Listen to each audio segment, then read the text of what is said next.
Today, on Review Time with Tim, I'm starting 2026 off at Al's French Fries for my hunt of the best burgers in the state of Vermont. So many people commented on my 2025 year review, what, no Al's in all of it? And I thought to myself, no, I haven't come up to Al's to try their classic take on a 1950s cheeseburger. So let's go on in and let's see what it's all about. A classic take on a 1950s burger joint. Okay. If people were wondering, I did not consume all of these cheeseburgers.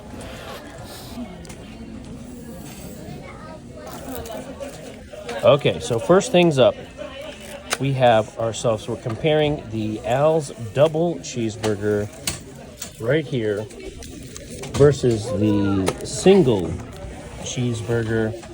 Wish this cheese was a little bit more drippy, but solid piece of cheese. We're gonna pick up the hood here. There we have it. Pickles, ketchup, onion, cheese on a single burger. Picking up the hood here on the double stack. Same thing. And come on over here real quick. Get a side view here of the double stack. Look at that double stack. Nice thin burger. All right, so today here on Review Time with Tim, I'm at Al's French Fries, starting out 2026, super strong. A lot of people made comments on my 2025 breakdown of the best cheeseburgers in the state of Vermont, or best burgers in the state of Vermont.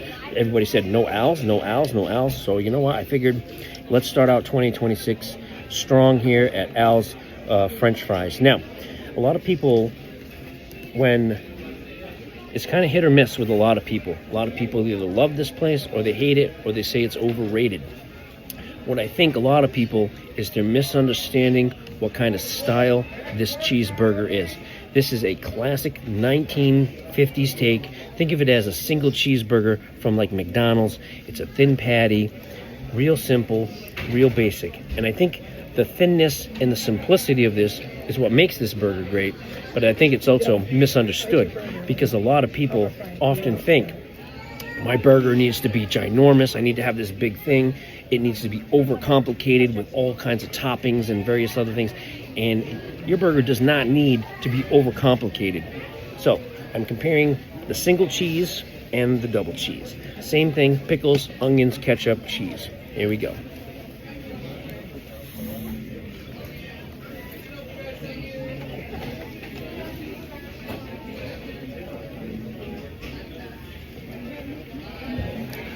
First bite, thin patty, nicely seasoned. Got a lot of pickle on that. Didn't really feel a whole lot of the onion, and of course the ketchup.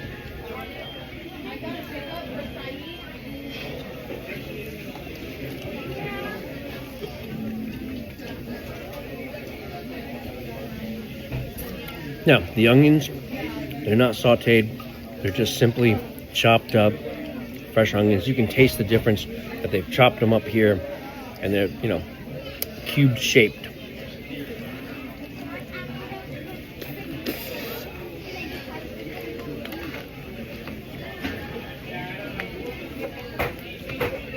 All right, let's dive into the double. I'm expecting same flavor, same taste.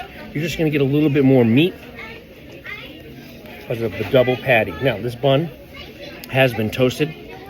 You can feel it, that they put that bun on the grill. Put that onion right there.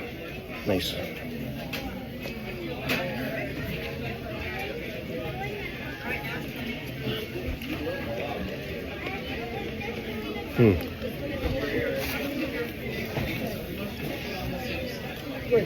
That's the way to go.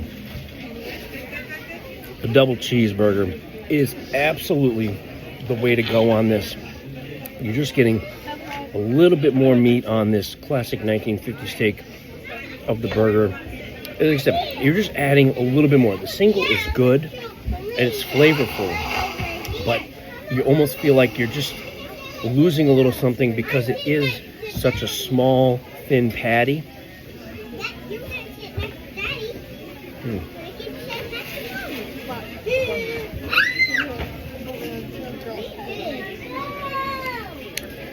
I could see why people love this place, because you have yourself a classic 1950s, 1940s, or whatever 1960s diner type like atmosphere, or a burger joint. The only thing that's missing is the pull your car in and they come out on roller skates and they do their little thing. So that's definitely an appeal here. Now they do have French fries here as well.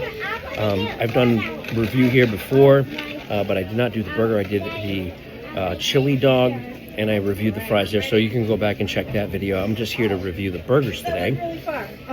But fun place, you know, with the kids blowing the straws out. Just had maybe you might have caught that on the video. The straw might have just came across, whatever it might be. But as I always say, I never give a local score to a local place.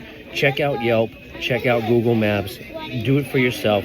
But this place is definitely a must stop for anybody visiting the Burlington metropolitan area.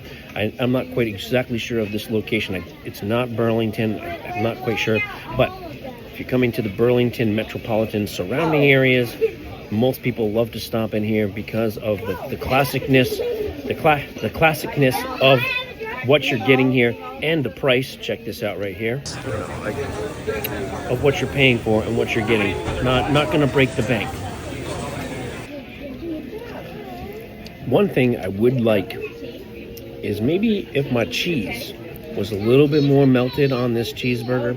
I think that would go a long way. On the double, it definitely melted a lot more on the double than it did on the single, but then again, you're getting that 2 slabs of hot meat on here, and I think that really helps with the cheese melting, because we all know we like our cheese jippy, bruh.